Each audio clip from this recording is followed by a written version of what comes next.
So what is the White House saying about the nuclear talks tonight? The deadline has passed. In fact, it's the second deadline. Fox News Chief Washington correspondent James Rosen is live at the White House. James.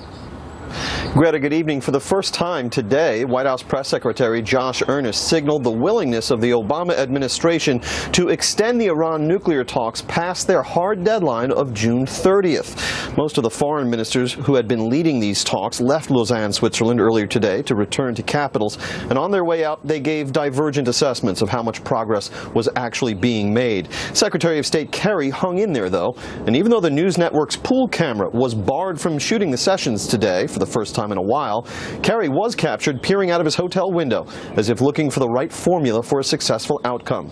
The Iranians, for their part, had earlier spoken of wanting to draft language, and the White House today coyly told reporters that negotiating and drafting were not mutually exclusive verbs, that each could be happening simultaneously.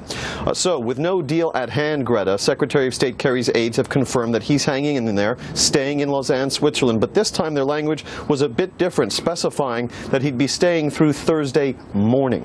Greta. James, if we go beyond the June 30th deadline, is Iran enriching uranium right now as all this discussion is going on, as all these deadlines are being pushed back? Right. They've been enriching uranium to very low levels and diluting their higher enriched uranium to low levels during the whole course of these talks for 16 months. That plan will stay in place through June 30th. If there's no deal and there's no extension beyond June 30th, yes, they'd be able to go back to enriching as they were to 20% or perhaps higher. 90% is what you need to do a nuclear weapon. But once you got to 20%, going to 90% isn't that hard. Are we relying on their word that they're diluting, or are we actually doing inspecting, because they have certainly lied before and they've certainly hidden enrichment that they were doing before?